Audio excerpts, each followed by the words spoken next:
राम राम राम राम राम राम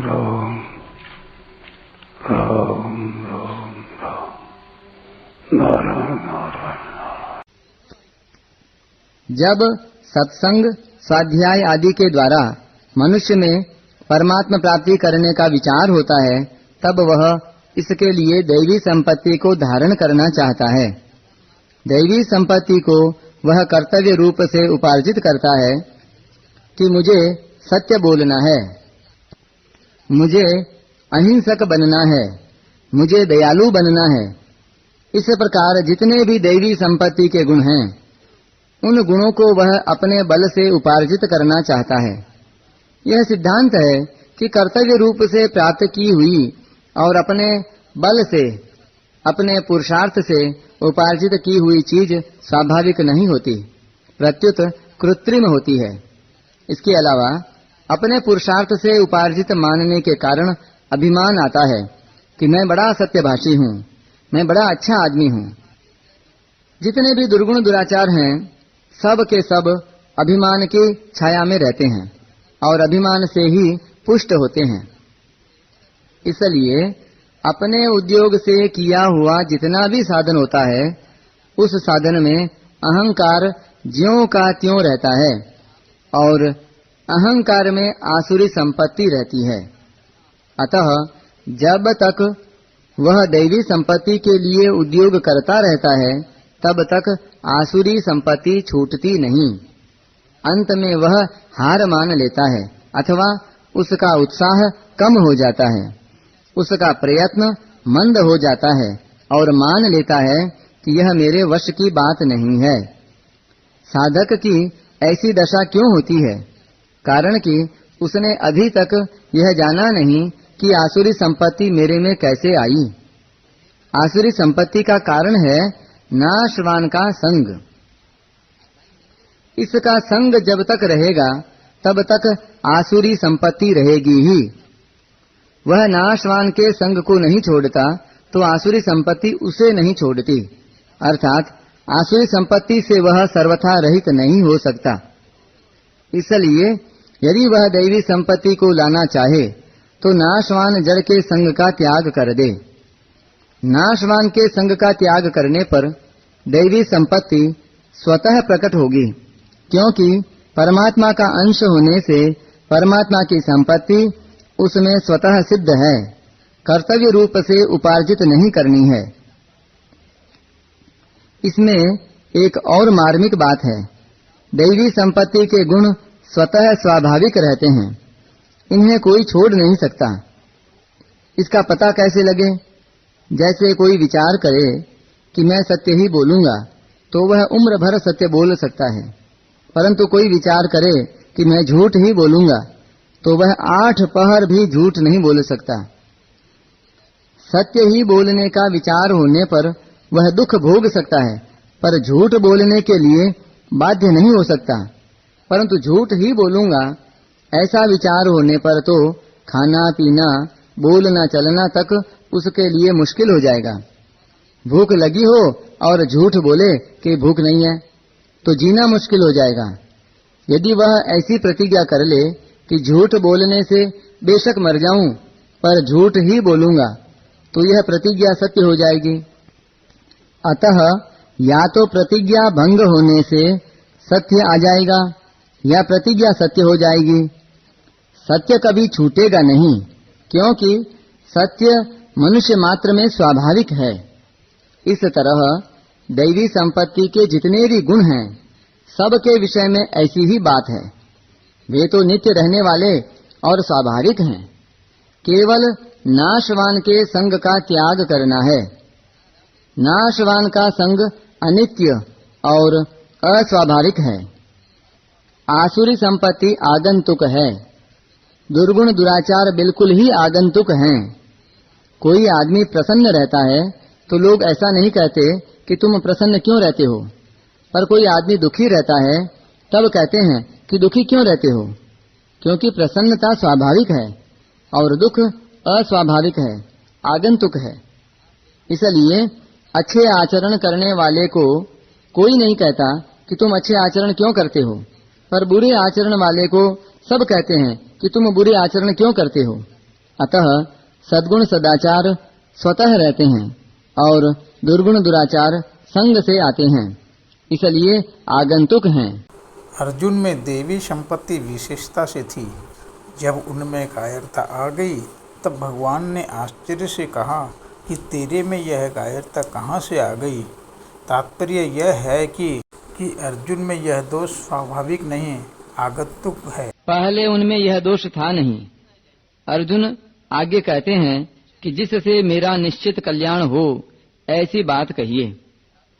युद्ध के प्रसंग में भी अर्जुन में मेरा कल्याण हो जाए यह इच्छा है, तो इससे प्रतीत होता है कि अर्जुन के स्वभाव में पहले से ही देवी संपत्ति थी। नहीं तो उर्वशी जैसी अप्सरा को एकदम ठुकरा देना कोई मामूली आदमी की बात नहीं थी। वे अर्जुन विचार करते हैं कि मेरे को दैवी संपत्ति प्राप्त है कि नहीं, मैं उसका अधिकारी हूँ कि नहीं। अतः उसे आश्वासन देते हुए भगवान कहते हैं कि तू शोक मत कर, तू दैवी संपत्ति को प्राप्त है। मां शुचः संपदम दैवी मभिजातोसि पांडव। सत और असत के तादात्म्य से अर्थात चेतन और जड़ के तादात्म्य से अहम भाव पैदा होता है। मनुष्य शुभ या अशुभ कोई भी काम करता है तो अपने अहंकार को लेकर करता है। जब वह परमात्मा की तरफ चलता है तब उसके अहम भाव में सत अंश की मुख्यता होती है, और जब संसार की तरफ चलता है तब उसके अहम भाव में नाशवान असत अंश की मुख्यता होती है। सत अंश की मुख्यता होने से वह दैवी संपत्ति का अधिकारी कहा जाता है, और असत अंश की मुख्यता होने से वह उसका अनधिकारी कहा जाता है। असत अंश को मिटाने के लिए ही मानव शरीर मिला है। अतः मनुष्य निर्बल नहीं है, पराधीन नहीं है, प्रत्युत यह सर्वथा सबल है, स्वाधीन है।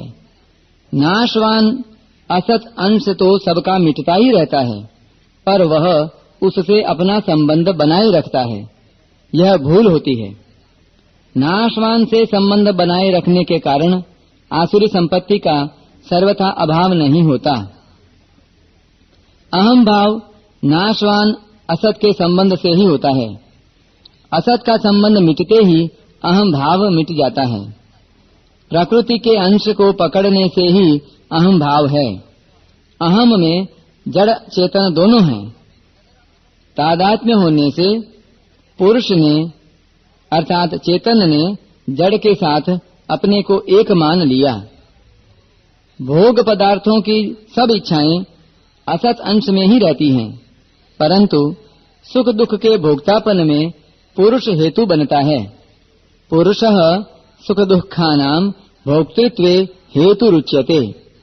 वास्तव में हेतु है नहीं, क्योंकि वह प्रकृतिस्थ होने से ही भोक्ता बनता है। पुरुषः प्रकृतिस्थो ही भुंक्ते। अतः सुख दुख रूप जो विकार होता है वह मुख्यता से जड़ अंश में ही होता है, परंतु तादात्म्य होने से उसका परिणाम ज्ञाता चेतन पर होता है कि मैं सुखी हूँ, मैं दुखी हूँ। जैसे विवाह होने पर स्त्री को जो आवश्यकता होती है वह अपनी आवश्यकता कहलाती है। पुरुष जो गहने आदि खरीदता है वह स्त्री के संबंध से ही स्त्री के लिए खरीदता है, नहीं तो उसे अपने लिए गहने आदि की आवश्यकता नहीं है। ऐसे ही जड़ अंश के संबंध से ही चेतन में जड़ की इच्छा और जड़ का भोग होता है। जड़ का भोग जड़ अंश में ही होता है, पर जड़ से तादात्म्य होने से भोग का परिणाम केवल जड़ में नहीं हो सकता। अर्थात सुख दुख का भोक्ता केवल जड़ अंश नहीं बन सकता। परिणाम का ज्ञाता चेतन ही भोक्ता बनता है। जितनी क्रियाएं होती हैं सब प्रकृति में होती हैं, पर तादात्म्य के कारण चेतन उन्हें अपने में मान लेता है कि मैं करता हूँ। तादात्म्य में चेतन परमात्मा की इच्छा में चेतन की मुख्यता है और जड़ संसार की इच्छा में जड़ की मुख्यता रहती है। जब चेतन की मुख्यता रहती है तब दैवी संपत्ति आती है और जब जड़ की मुख्यता रहती है तब आसुरी संपत्ति आती है। जड़ से तादात्म्य रहने पर भी सत चित और आनंद की इच्छा चेतन में ही रहती है। संसार की ऐसी कोई इच्छा नहीं है जो सदा रहना, सब कुछ जानना और सदा सुखी रहना, इन तीन इच्छाओं में सम्मिलित न हो। इससे गलती यह होती है कि इन इच्छाओं की पूर्ति जड़ के द्वारा अर्थात संसार के द्वारा करना चाहता है। जड़ को और आसुरी संपत्ति को स्वयं चेतन ने स्वीकार किया है। जड़ में यह ताकत नहीं है कि वह स्वयं के साथ स्थिर रह जाए। जड़ में तो हरदम परिवर्तन होता रहता है।